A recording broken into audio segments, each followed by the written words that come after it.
Hey guys, Ashton here from BlockWest Capital and the Crypto Coin Show, and we are at the LABITCON conference in El Salvador, the first country to legalize Bitcoin, legal tender. And I'm with Francisco Montenegro from the Open Bank Project to talk about the Bitcoin Bankathon, Bitcoin in El Salvador, and many other things. So thanks so much for taking the time.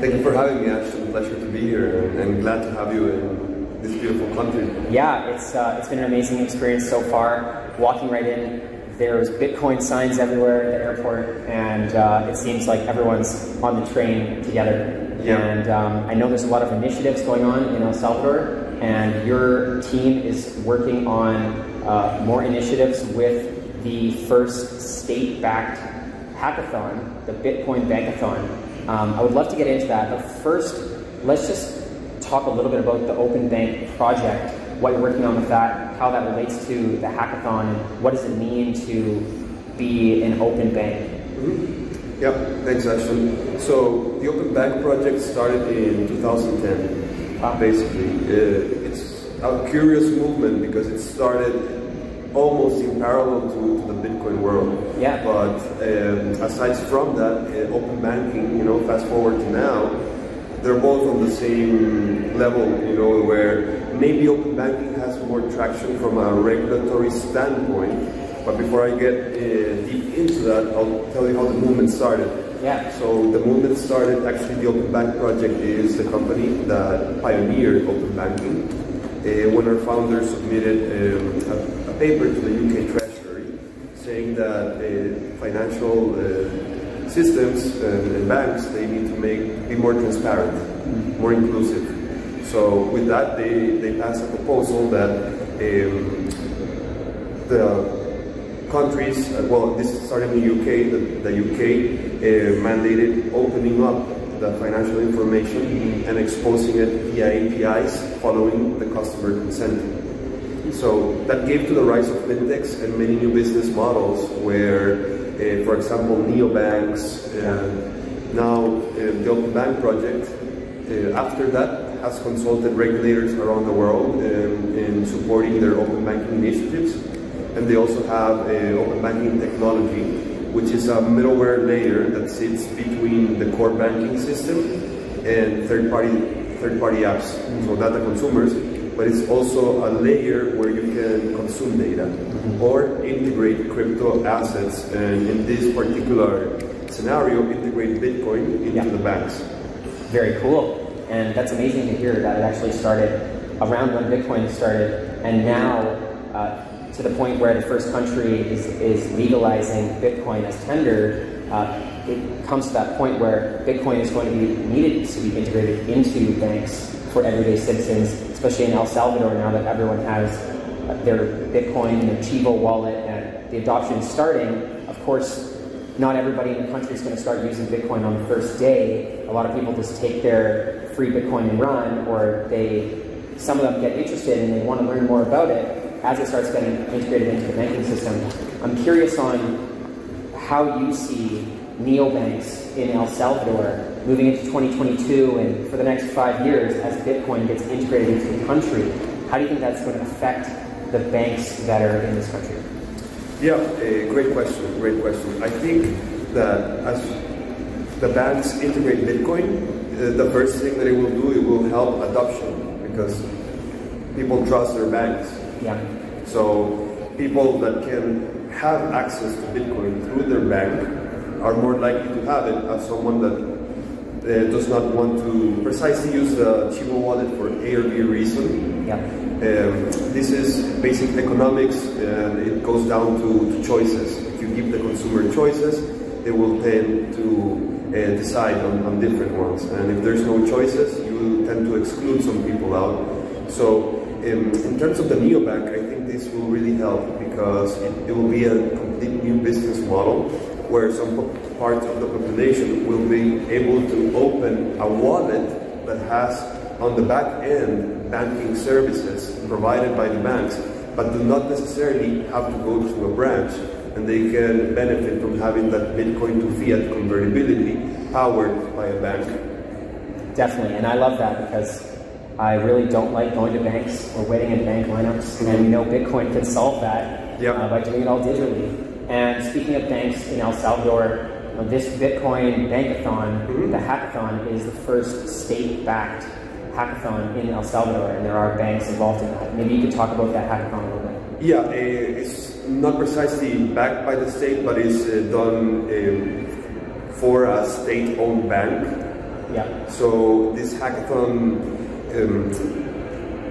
the main goal is to create, well, there's 5 main goals, right? But the creativity can put all these goals in one, and I think it's creating that infrastructure to enable a first neobank to rise that incorporates Bitcoin, but we're also tackling onto other challenges like redesign remittances. We all know how big El Salvador is on remittances, and how can you improve the remittances leveraging Bitcoin.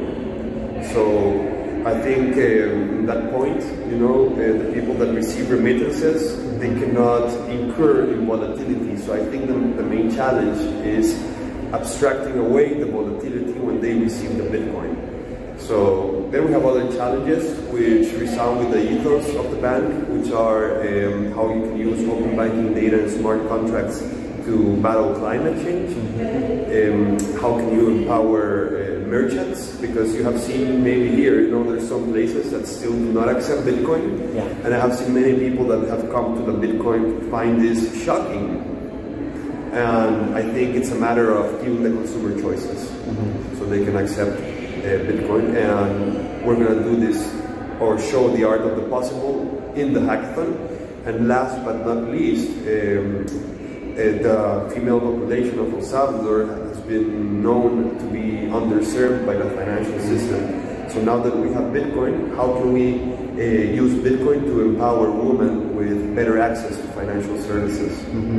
Definitely all great initiatives with this hackathon that is coming up, and I know it's starting tomorrow on the final day of the conference that in person here, but it actually goes for 3+ weeks, right? Yes, it goes for 3 weeks. Tomorrow is the opening ceremony, and then we have a in-person closure of the hackathon, where the last 3 days participants from all over the world will come.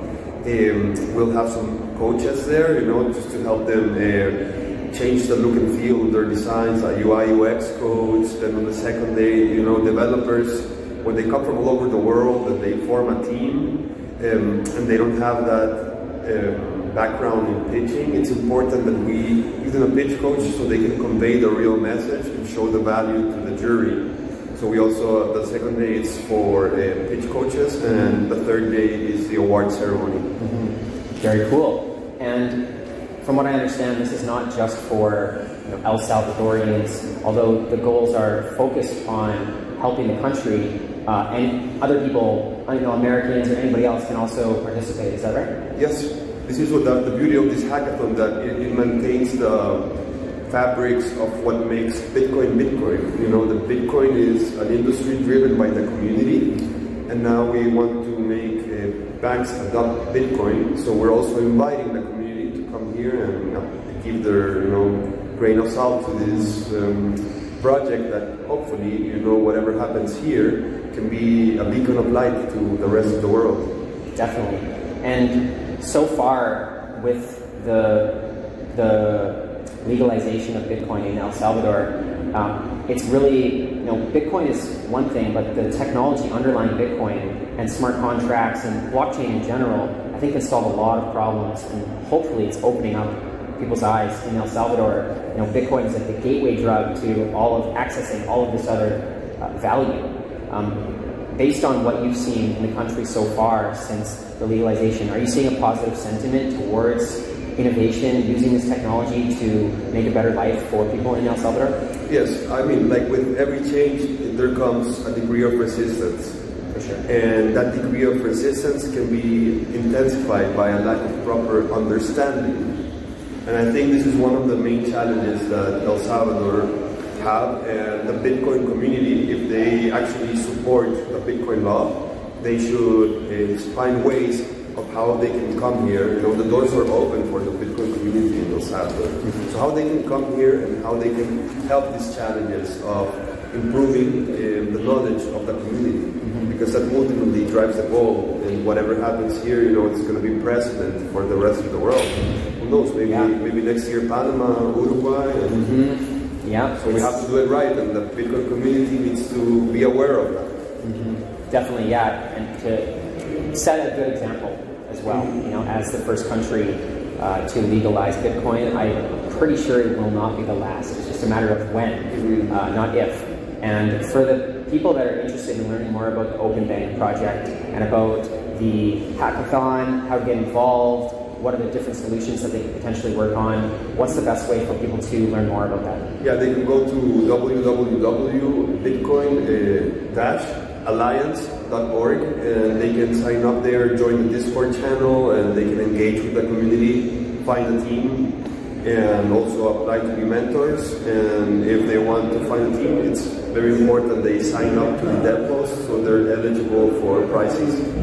Amazing. Well, thank you so much, Francisco. Thank you. I will put all those links in the description as well, and all the best with the hackathon, and let's follow up in the near future. Yeah, absolutely.